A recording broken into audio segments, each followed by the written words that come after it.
Oh, you wouldn't know it, actually. So dumb.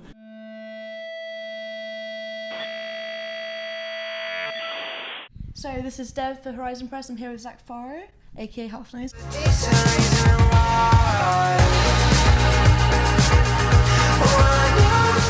How you feeling? Oh, good. How are you? Yeah, not bad, not bad. We just watched your soundcheck. Sounded good. Yeah, thank you. Yeah, sorry I made you wait so long. No, that's absolutely fine. You were making up some stuff along the soundcheck for tonight. Is that especially for Yeah, tonight? well, or maybe probably the rest of the tour. We'll see how it goes tonight. Last tour we did, we just made up like a little interlude thing the day of, and it turned out great. So you do it quite a lot then? Well, yeah, every tour I kind of, when you play, and Halfnoise is, essentially my project that I started, but I love involving like a bunch of friends. I have one of my oldest friends, Daniel, is playing keyboard and keys and singing. He's from Sweden, and he was in a band that toured with my old band years ago. And then my roommate or housemate is on guitar, and my other really good friend from Nashville is on drums. And then this new friend from Australia who lives in Leeds is playing bass. So it's always like a hodgepodge of musicians, and then everybody brings something different, So if I hear someone like kind of fiddling around, that's like Daniel was just playing something on the keys, and I was like, that's in the same key as the last song we're playing. So let's just like make something out of it. It sounded cool. So thank you. Yeah, I think it's nice when you. It's hard to prepare that stuff. You always see those bands that have those interludes or those bits in the show that are like seemed like how do they come up with that, And it's like, how do you think of that when you're rehearsing? When I rehearse, we just like go through the songs like, yeah, sounds good. Sometimes those different bits are the things that you actually remember from the show though, as opposed to all the songs that you listen to at home all the time. Yeah, exactly. It's like, oh, but they did this one thing at the end of this song. Yeah. Exactly. So I like to kind of wait.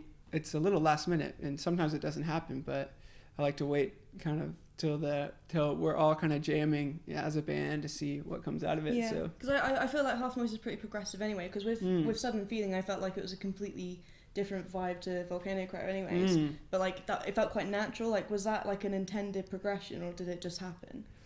To be honest, like nothing in Halfnoise is incredibly intentional, besides just the fact that I love music and I love writing. So I think that it sounds like that answer kind of sounded like I don't care about it, but I do. I just don't. I go in kind of wherever I'm at and start writing at that point in my life. And so, like I just recorded a new EP that's literally 5 songs that sound even not drastically different than we actually sound checked one. I don't know if you guys were in there, but it's like I thought that was one I didn't recognize. Yeah. I was like, Well, not that you have to even know any of them, but there's one song that's. We're playing tonight, and like they're all 5 of those new songs are even different than Sudden Feeling. So yeah, sure. I don't mean it to be like being like a guessing game, like, oh, what's Halfnoise going to sound like? But I do like to just kind of write whatever I'm inspired by at that time. And so Volcano Crow is like in New Zealand, and it's really ambient and ethereal kind of, to me it felt like kind of this art project kind of thing. And Sudden Feeling meant a little bit. I don't know. I tried to just kind of write songs and make a complete thought of an album. So I know you made Sudden Feeling at home as opposed to New Zealand. I was going to ask you whether that actually had like an impact on the eventual outcome, as opposed to like writing sort of away from home and having different surroundings. Did writing at home have an impact on Sudden Feeling? It did. I actually went out to LA and wrote the second song on Sudden Feeling called Leaving. Yeah. And that song came about because I went and recorded, like, the guys I ended up recording the album with, we wrote that song together. So it was like kind of I guess it was like a trial run to see if we could like work together and do the album together, and we ended up writing that song and I loved it, and we worked on a few other ones. And then so I had LA in mind, so I think that helped, because I was like, I know I'm going to go back there, because I don't really feel like Nashville is or Halfnoise is a really Nashville sounding band. No, not at all. There's a lot of cool bands happening there, but they're mainly like either really underground or they're like already famous. Kings of Leon and Paramore. Taylor Swift is like, I don't even know if she would really claim that she's from there, but Cage the Elephant. So it's either like really big or really underground. and I'm probably wrong. I don't know everything about Nashville. That's my view on it. Sure. So I feel like it's hard to fit in, you know. And so even just coming over here, I just like talking to people like you, or talking to people, you just like immediately kind of have this language about music that I find hard, unless it's like my good friends in Nashville, you know, that we kind of get each other. Yeah. But I find it few and far between. It's mainly like country music, like cowboy hats and boots, and people like square dancing. I remember seeing a quote from you one time, and you know, someone asked you, "Oh, like what would you like know your hometown for?" And you said cowboy boots, and like I think so. Yeah, it's like people are like, "Oh, country music capital." And it's like, yeah, kind of. Yeah. It's like just a bunch of, you know, country music to me. Although I would say that I found that with Sudden Feeling, it's also quite like a visual thing. Like a lot of your music videos are pretty quirky and stuff. I love the Sudden Feeling music video. Oh, thank you. And like is that your sort of baby, or does someone else come up with all that? Because it's quite quirky. It's a bit odd. Yeah. Thank you. That's the plan. Sudden Feeling itself was different than Know the Feeling. I know they're really similar in name, but I like, even Telephone is just a short song and a short video, but I like involving friends that I admire and love their work. So the first video was done with one of my best friends, AJ, who's also in the Sudden Feeling video. He's the guy talking to me at the beginning with this hair in his face. Weird, exchange. Yeah, he's just like talking and you don't know what he's talking about because it's just a weird video. But that guy and I are like super good friends, and we also really love our friend Sam Krostovsky's work, who did the Sudden Feeling video. I admire him so much. I think he's one of my pals, but he's also someone I look up to a lot. He's my favorite music video director out today. A lot of his stuff is super like, I guess people would compare it to Wes Anderson, you know, kind of that very thought out shots, and very precise and very quirky, and has its own thing. So honestly, the plan for that was to send Sam the song and let him roll with it and just say, you know, like, what would you do? And so he was like, hey, I've done a bunch of music videos, and a lot of people get a bunch of shots that they don't need. I think we just get a couple shots we need, and we just put them on repeat. Like, the song's a really repetitive song. It's very rhythmic. He's like, I want to just follow the music and just get a couple good. And it was all shot on like 60 millimeter film. It's like film. Have you actually seen the comment section for the Know the Feeling YouTube video? Because it's funny. Or the Sudden Feeling one, or which one? Know the Feeling. Like the comment section's really, really funny. No, I need to check it out. I've got some. Oh, here. Amazing. Someone commented, Zach, what kind of music is this? It's like disco and Daft Punk. Would you agree? Because I don't. I like both of those things. Like, I love, my mom's showed me a ton of disco, and then Daft Punk, whenever you're like having a party or playing ping pong or something, it's really fun to listen to. But because I don't know if I like. Ask me like, what are you? I say like psychedelic indie pop with like just loads of percussion. Yeah, that's. You should just come on tour and help me out. Can I write that down? I'll just introduce. Can you say that again? Because actually, like, when people ask. Psychedelic indie pop. Indie pop. With just crap tons of percussion. Just like throw it in there. Yeah. That's perfect. That's what I reckon anyway. Yeah, that's perfect. Yeah, and it's so much better than people are like, do you listen to Tame Impala? It's like, I love them, but they've got those sort of psychedelic notions, but they're not. Yeah. Well, I mean, especially their old stuff. Yeah. But I just love like phasers, and I just love old music. There's something charming about it, for sure. Yeah. Someone else commented on that video. I love Zach's hipster moves. Who choreographed that? Like, do you have a dance teacher?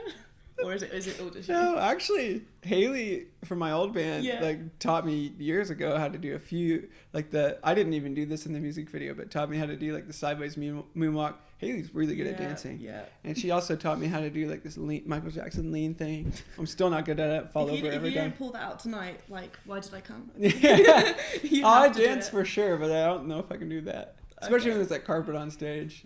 That's like when I've had like a couple beers, and I'm feeling good, like a wedding. Yeah. And then I like bust out. Yeah. Then I like start dancing with the girl. I'm not really good at dancing. Yeah. I want to take dance lessons again. Like, I would like to be really good at dancing. You know, when like you can dance by yourself all you want, right? Or you think you're good at dancing by yourself. Yeah. And then you dance with a girl, or whoever's your case a man or a girl, whatever you prefer. In my case, a woman, and you're dancing, and you're just like, wow, this is so hard to do. Yeah. Right.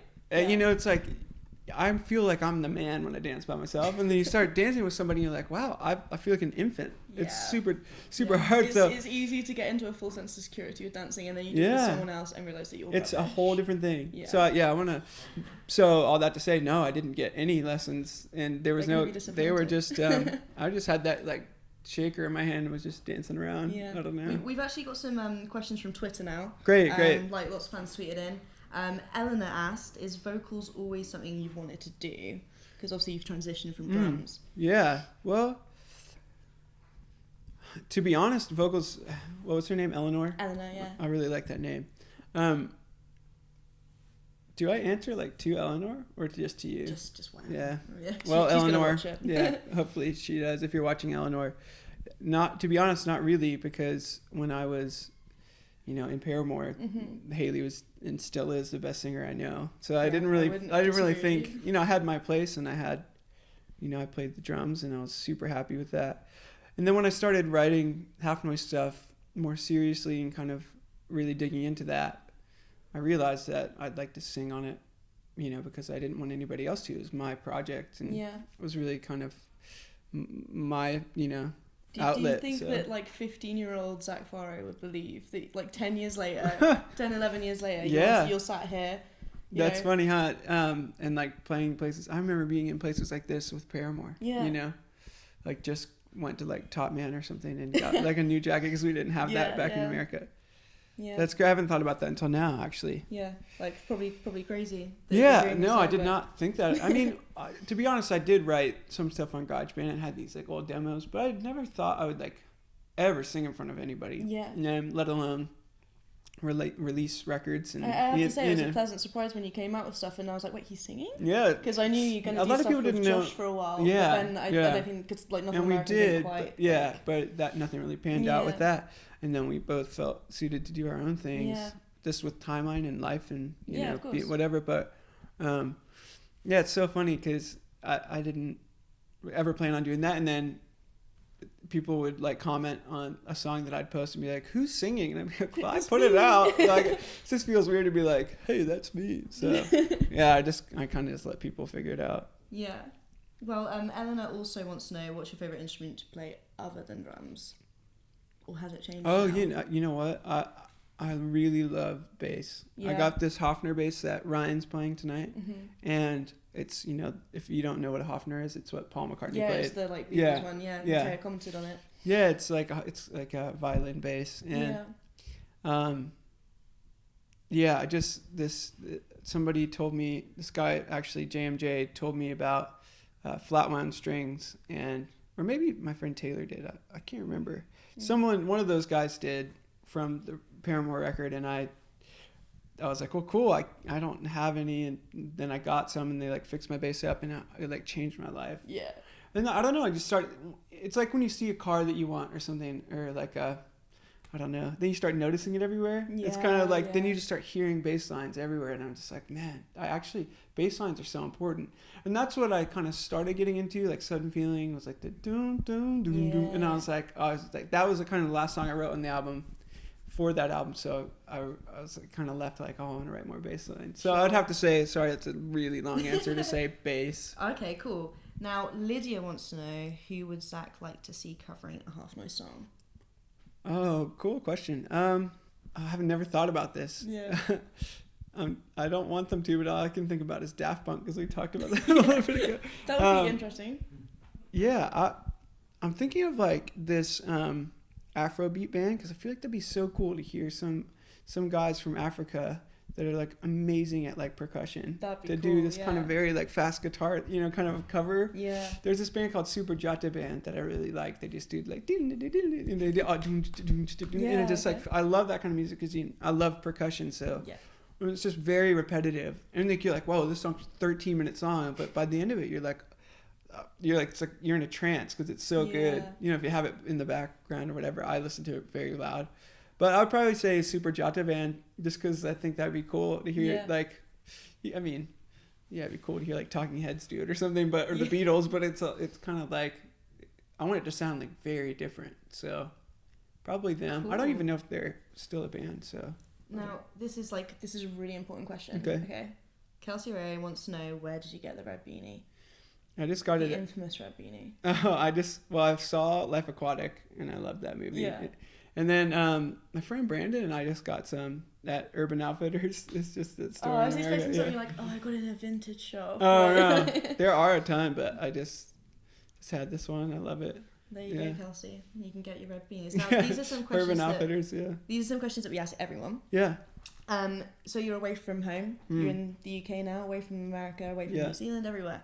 What do you miss from home the most? To be honest, I don't really miss anything. I really like being here. Most people like Taco Bell. Yeah, no, we had enough taco. We just kind of came from an American tour, so we kind of had all that crap. So what are you enjoying most about being in the UK then? But if I did miss something, it's my friends. I wish they were all here.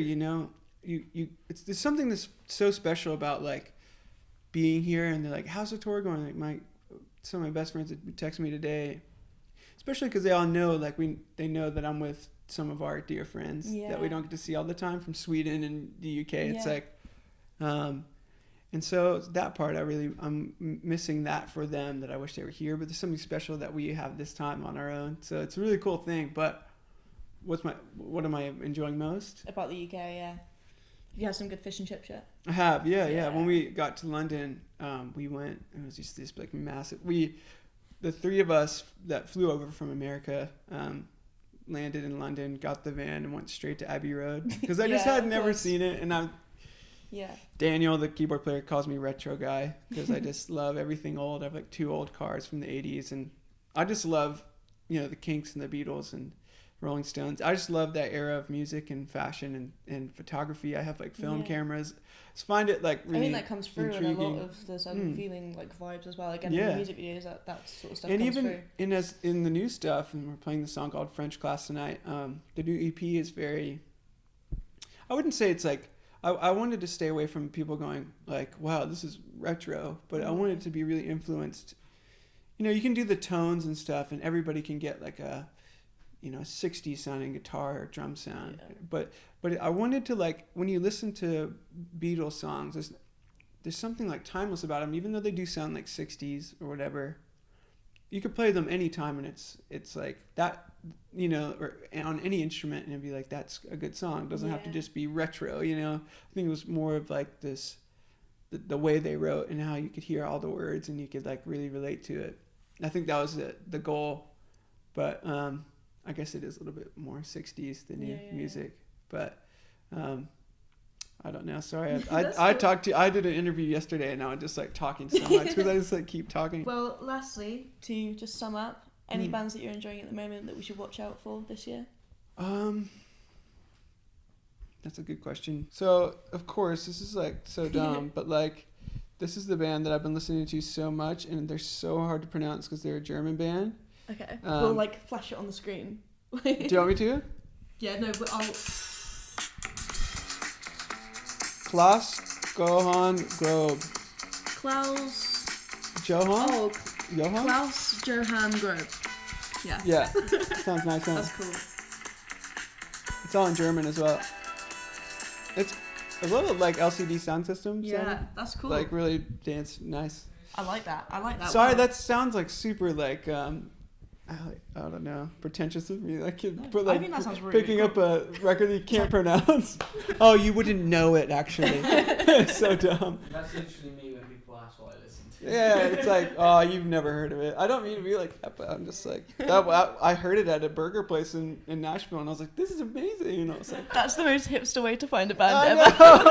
I was at like a dive bar with getting a burger. Look at you, like you're in your beanie, you're in your glasses, and you're like, oh yeah, I found out this band like in some burger joint. It's worse because I could just go down, and the next one would be the Ramones, which is even worse. It's like, have you ever heard of the Smiths? Because they're this great band from this little UK town. Yeah, the Smiths. And I'm just like, yeah, this band, New Order. You would probably, you don't know them. Joy Division, something super cool. Well, Zach, thank you very much. Thank you so much. Chatting yeah, to you. You too. We're looking forward to the show. Awesome. Thanks so much. Make sure to check out our social media links in the down bar, and we shall see you shortly. Peace.